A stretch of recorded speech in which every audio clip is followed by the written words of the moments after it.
So, I mean, just starting from here, we saw, we saw how an applicant would apply on the company website there. And let me just add to this that we already have integration with a number of different external job sites. For example, CV Library, Retail Appointment, and lately we also added Total Jobs. Okay. And Seddon is integrated with that. So you post vacancies within Excelsis, and they directly flow to Total Jobs, for example, and they get published automatically. Now, as I said, all these details here, all this information is entered within Excelsis, and I will show you now how it's done. Let's just go to vacancies. So here we have a number of vacancies, and this is how you define a vacant position that you want to publish. So let's get this accountant position.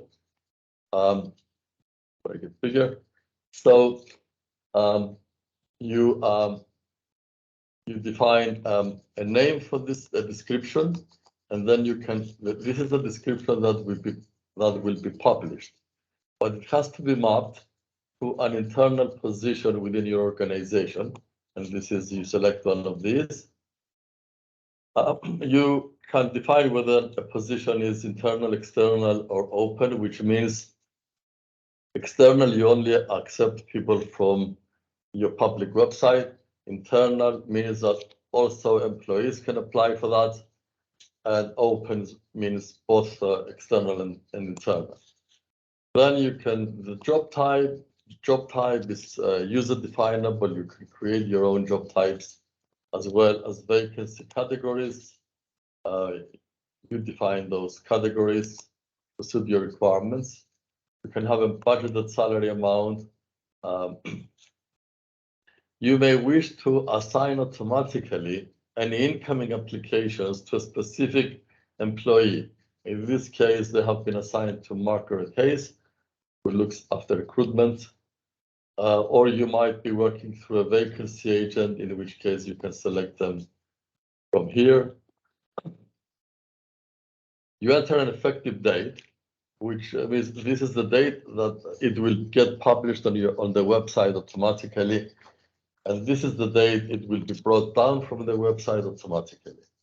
Now, if this vacancy has been fulfilled because you found the right person, the date is entered here, and it comes down on that date that you found the person, no longer continues to advertise. And then you enter some other details as well. Now, in the notes, you enter the full text of what you want to have appearing. This is like a word processor, so you can format it as you like. And then it will appear, for example, in this way there.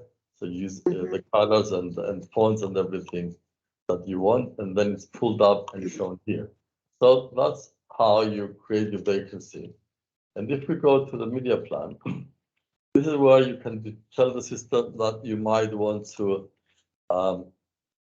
advertise it in a periodical or a newspaper or on a sort of job site. The default is a job site, but I can also select one of the other options. So if it's a job site, I can now select one of the available job sites. So these are the available job sites. Say I select Total Jobs. I select the date I want it to appear on the Total Jobs side, and the deadline, which is the sort of final date, to be brought down. And I can enter some comments, and provided that I do have an account with, I mean, the company has an account with Total Jobs and has been configured within the system. Excelsis will start a conversation with Total Jobs electronically, of course, and it will send this application through, this vacancy through, and if it successfully passed through, it will tell you here that it was successfully passed through. Otherwise, it will show you an error message and show you the details here because, for example, total jobs requires some fields need to be sent to total jobs, which are mandatory, they're required. So if they were not entered on the Excel side, there would be a mismatch and it will tell you about this error. So you go back and you correct it, and then it is sent over successfully because it retries until it manages to send it through.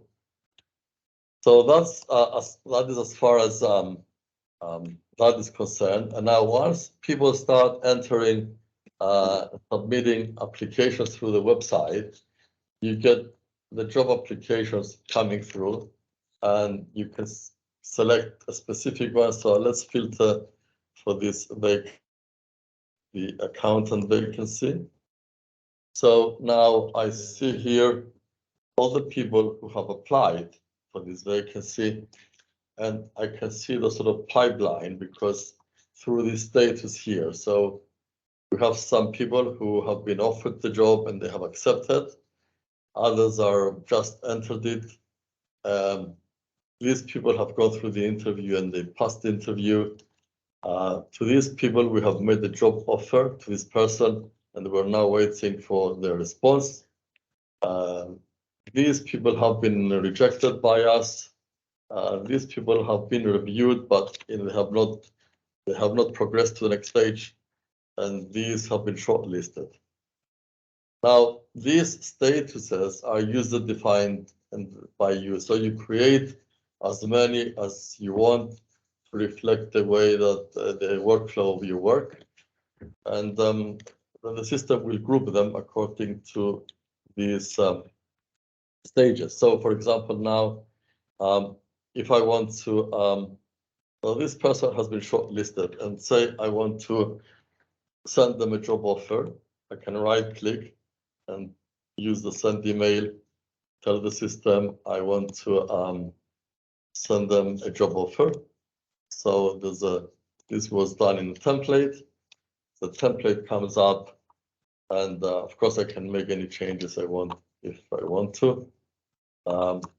And then I can click to send the email. So let's do that. Select it and send it. So it's sending now the email.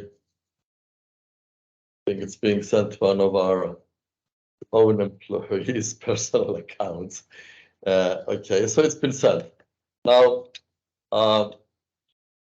this form is used for through the selection process, and it is this form that facilitates the whole thing. So now this person has been offered the job.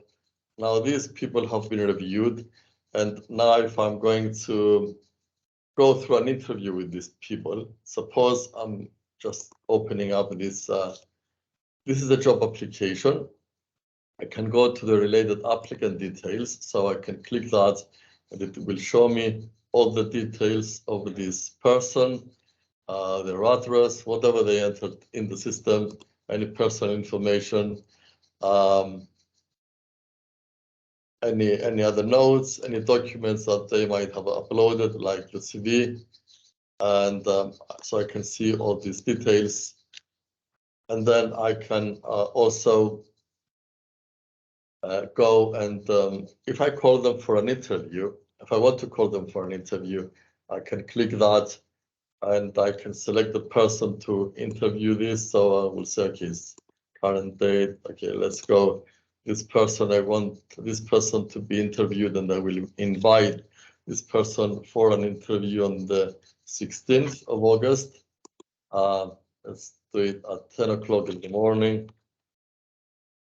And if I click to send the appointment notification, the system will send automatically an email to this applicant, inviting them for the interview. And the system will use a certain wording which you decide. All these wordings are kept in different email templates that you can change at any time.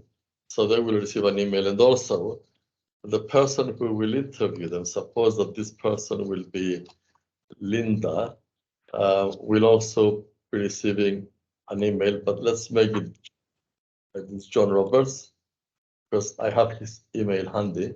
So I click that. Notifications were sent successfully. So suppose now I logged in as John Roberts. I can see this. I can go through and I can open up this form again, and I can go to the interview assessment. You can create any number of different like assessment forms with different competencies and also different ratings. These are all user configurable. And as I go through the appointment or after I finish, I can just go and complete this and enter all these details. He has excellent background, very good professional qualifications, and technical knowledge is excellent as well. And I can go down and then I reply to some of these questions that have been set on this template, and then I can save this.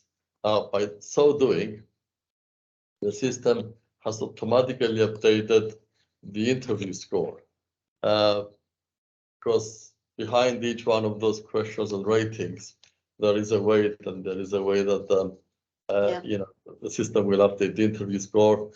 If you give them an exam, you can enter the exam score and so on, and you can go through this to complete all the information that you may need.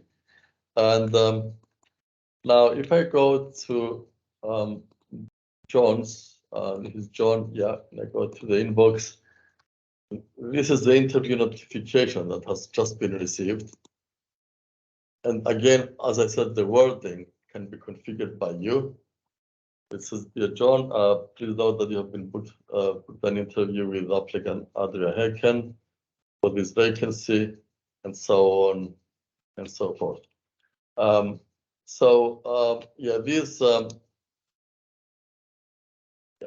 These email templates, but let me just show you.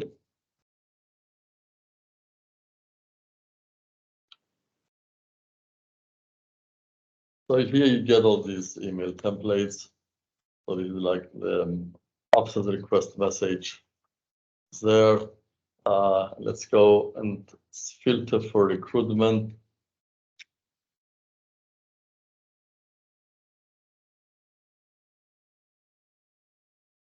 Edit job. Job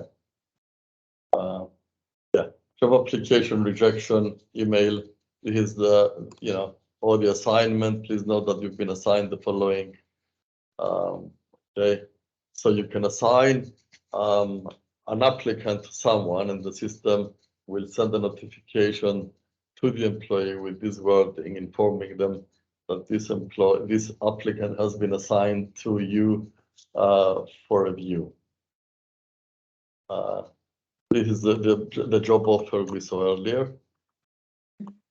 So you can create your own templates there. It's very easy to do and use them. Now, if we go back where we were, whilst working through this list, so we have this. This is the list of applicants, and if I want to quickly preview their sort of CVs, I can just go to the preview panel, open it up, and then when I go through each one of them, like Emily Brown, for example, or Erica, the system will, if there is a CV, it will just show me here the CV, so I can quickly go through and review the people here with and see their CVs without having to open up each individual record. Yeah. Okay.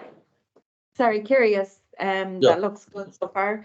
Would you mind showing us the option for the recruitment agency to propose or upload candidates? Would that be in the vacancy media section? Okay. Now, if you are using an agency and you want them to be able to upload applicants, okay, there are two options. I mean, we have seen earlier how an applicant can go and apply through the website, and the system will automatically create a job application, but will also create an applicant record, because an applicant can be there once, but that applicant can apply multiple times. So we don't want to keep the basic information of that applicant more than once. Now, this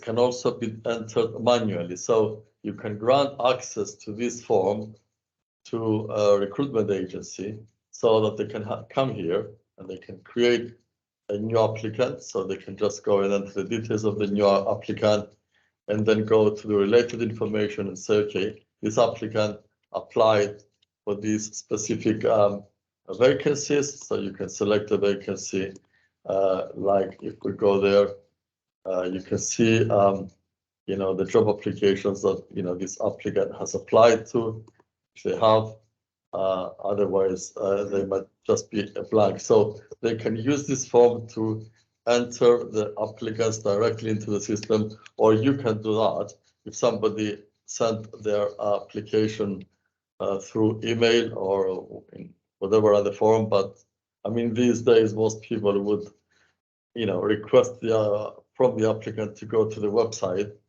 and enter the information in so that you don't have to do the work. But if you're working with an agency, this is how it can work. You can use that form and do that, or you can give them access to the uploading routine, which allows you to upload into the system details from an Excel spreadsheet. So if we go there, go to data loader. So you can select a table, for example, there, applicant, and you can select, you know, a spreadsheet which contains the applicant information that has been completed by an agency, and you can just import them into the system. So this is another way, and you can get them to do that by giving them only this option through the system, or they can go through the form and complete it, or they can just send you the spreadsheet and you upload it. Okay. Has that answered your question? Yeah, it has. Thank you. Thank you very much. Anything else that you might want to ask? Yeah.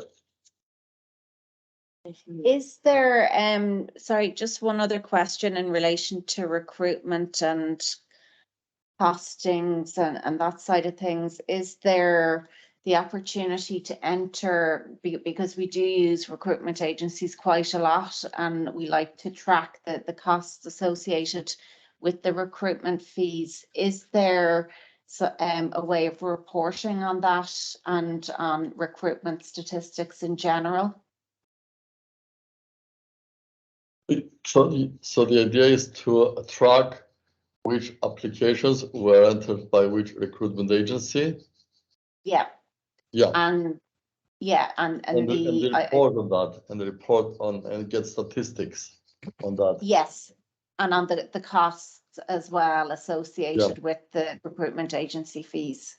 Yeah, I mean, it's possible to track, but you know, we're working on the statistics. We don't have that ready yet. It's going to be available in the next version of the system. Let me just but there is one thing more that I wanted to show you on the recruitment, and then we can be finished with this. Show you. I would say that the fees will always be tracked through core eVision anyway. So as you're paying the fees out, they'll be tracked through there, so you can suck them out that route. Okay. So I mean, reporting across the two of them through Power BI. Yeah. I'm not sure how you would track it and link it to that particular role, though. Or the employee. Yeah. Exactly. Mm. So you would be able to track the recruitment costs in Costs, totality, but it yeah. would be linked to that employment role, as you said. Yeah. That'd be configuration there, Ryan, because you've got the employee created in payroll automatically, so it's part of Business Central, it's part of eVision. Okay. So we know the Okay. employees there, the employees are synchronized. We know that we can track them back through who the recruiter was who supplied that person, and then tie it into the payment that was made to that recruiter. So that's how we probably see it working. It's configuration, but it will definitely be able to be done. Okay. Okay, the final thing on recruitment is that, you know, there's also a recruitment dashboard. It's already out of the box dashboard, which gives you quite a lot of information and high level metrics and KPIs. So you specify the range of dates. Obviously, it is a demo company, so there's not much information, and I had to enter a long range of, you know, from the year 2015. But yeah, it tells you how many applicants applied during this period, how many applications, which means that some of these applicants applied to more than one position. That's why you have 15 Yeah. applications or 10 applicants. Yeah. So so many people were recruited during this period. Now, maybe some of them were recruited who had applied prior to this period, and their jobs were applications were outstanding. How many vacancies were filled?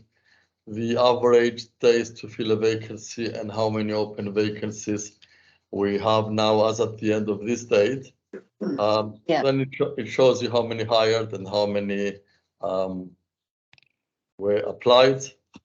Then it shows you the job applications by open vacancies. So those two which are open, we see the job applications now in progress.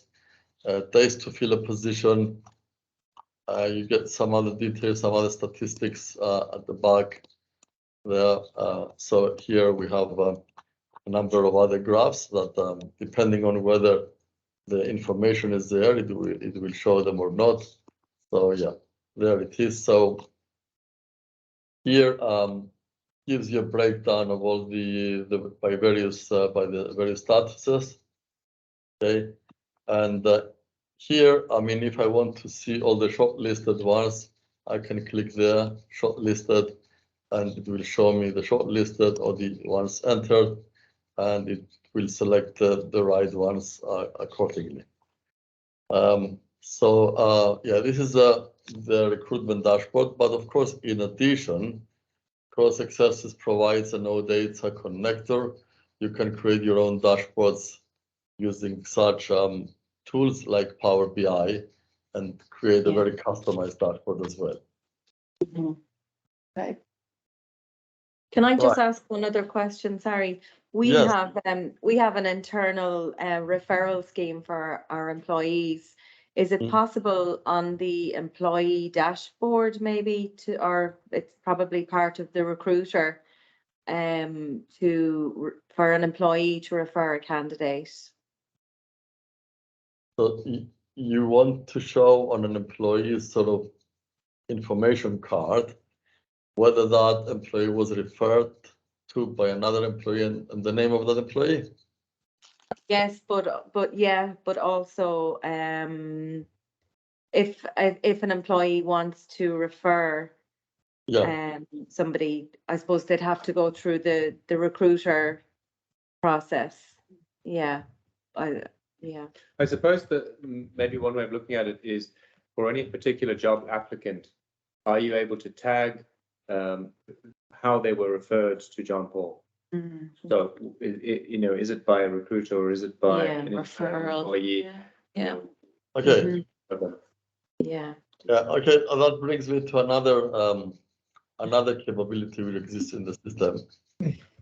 So in addition to all the data items that exist on an applicant profile or on an employee profile, if you want to track any additional information that has not been provided for by the system, there is the option to use your own user fields.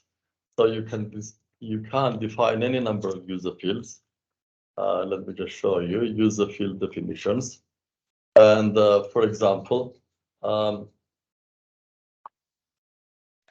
There may be some already on applicants.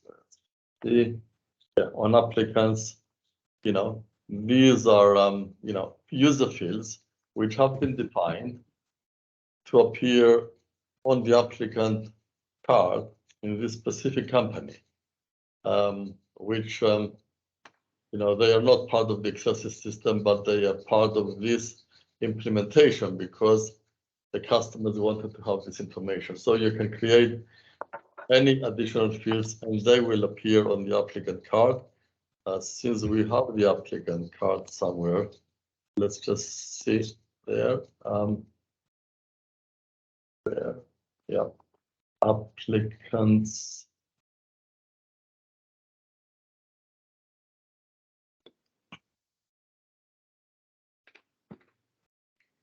So if we open up this applicant card, you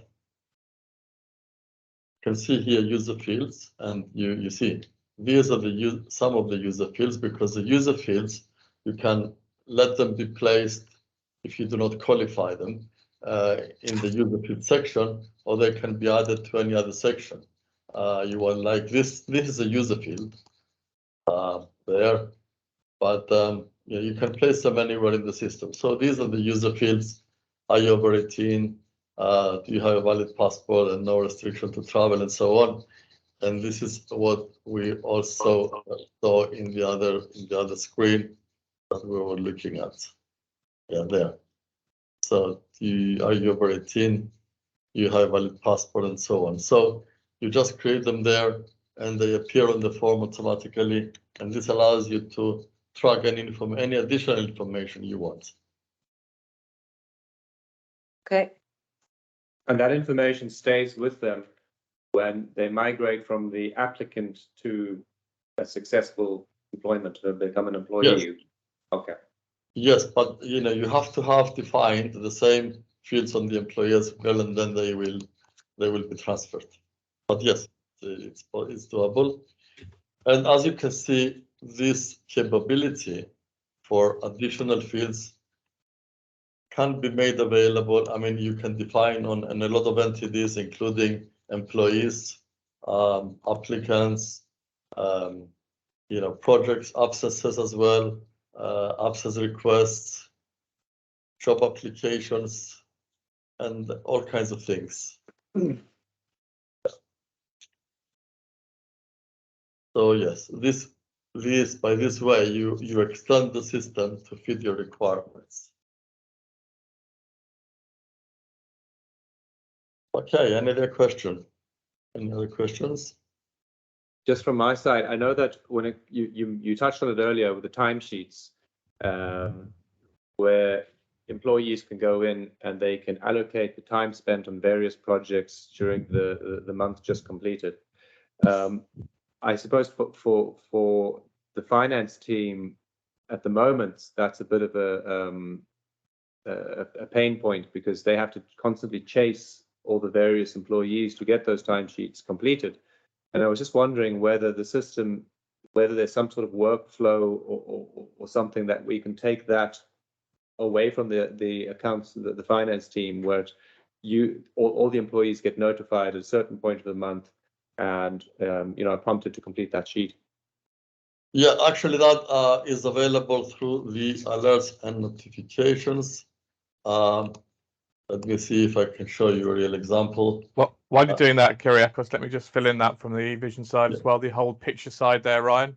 Yeah. Okay. So what we're doing at the moment, we originally were writing a timesheet module specific to this. There's sort of a timesheet module available in eVision, but we were doing a new one. With the exploration into what Excelsis does for timesheet management, we're integrating the timesheet functionality for TNA, which is that one you saw where they clock on, clock off, and also the project-based timesheets. That's been amalgamated into a single process. So you have the option when you're processing it, is it time and attendance or is it project-based? Yeah. That functionality is being integrated into the timesheets in payroll and also into job costing. So you have an option of whether you want to produce it through a timesheet that generates payroll with all its various mechanics in that, overtime payments, that type of thing, to automate that process, but also create a synchronous approval. and the approval can be launched either in the HR side or in the payroll side when it hits in to send the managers, there's a payroll here you need to go and approve. When it processes through payroll, it can choose to payroll it, or it can choose to just job cost it and pass it there. That integration is something we're working on, and we're planning on having that released in December. Okay. Okay. So, I mean, regarding the reminders, you can set up the reminders through the alerts and notifications, like this example there. It's just okay. This is an example that was being sent. Yeah. You can create any alerts with any message like this one to chase people. Various degrees of severity and different wording, second alert, third alert, and so on. So right now, Ryan, what you do, once you've processed it through in here with the approvals associated and it all gets signed off, you then do a dump into a CSV, and then that would be imported across into payroll. So you can do it semi-automatically already. Yeah. Yeah. Okay. So it would definitely take away the grunt work that's happening at the moment. Yeah. Right.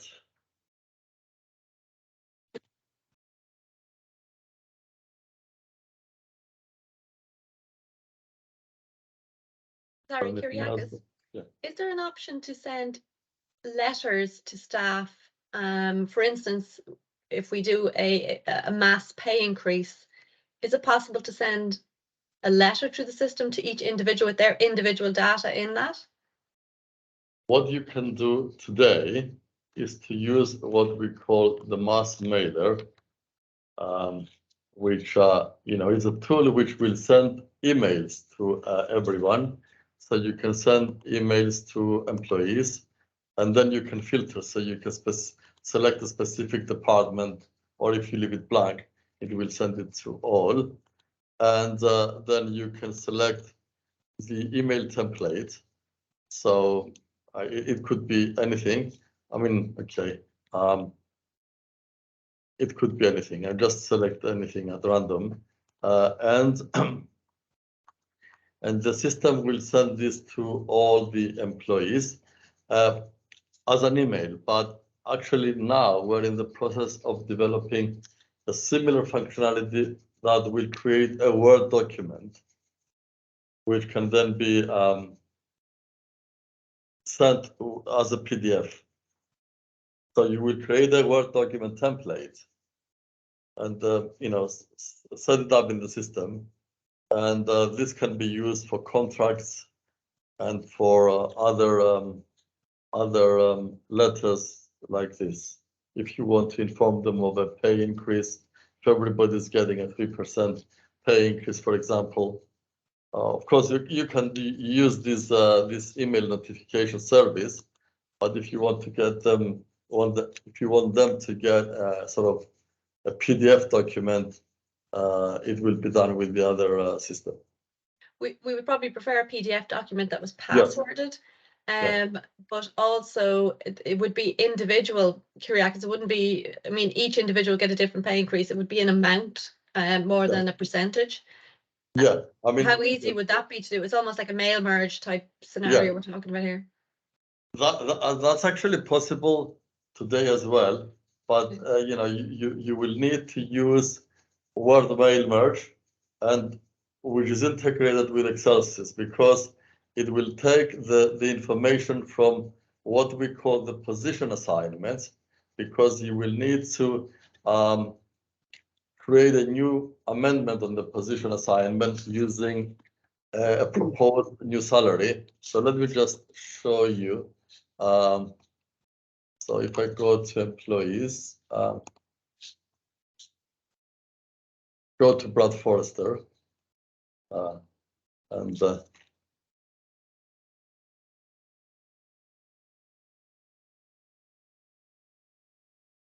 okay, from here I can tell the system I want to create a position assignment.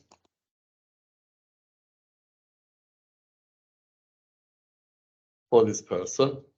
So, he may be having the same position that, he had before, but, I will change the salary here. and I can tell the system that this is proposed to take effect from the 1st of September. So I can go there and say, okay, this is 1st of September. And then once I enter this proposed new salary in the system, and there's other ways to do it more automatically. I can go and tell the system, do a global update and increase everybody's salary by 2%, and then I get something like a spreadsheet which I can go and make individual changes. But if most of the people will get, say, a 2% increase, I might as well go and do a global change and then go and make the individual changes. But once you do that, yeah, you can use a Word document which is connected with Excel sys, and it will pull up these position assignment details, and you can inform an employee of this increase. Let me see if I do have a sample. I used to have one, but I'm not sure if I do have it anymore. But anyway, it is something which is doable like that. Okay, thank you. Okay.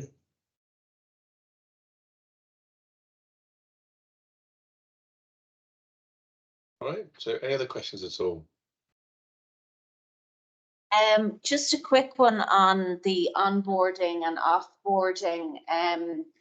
Is the system set up to, like, when we set specific rules for alerts to go to, say, the IT department, to our procurement team, and so on? Yeah, this now is also catered by using the alerts module, which when you onboard somebody, it will select all the people that have been onboarded, in this week,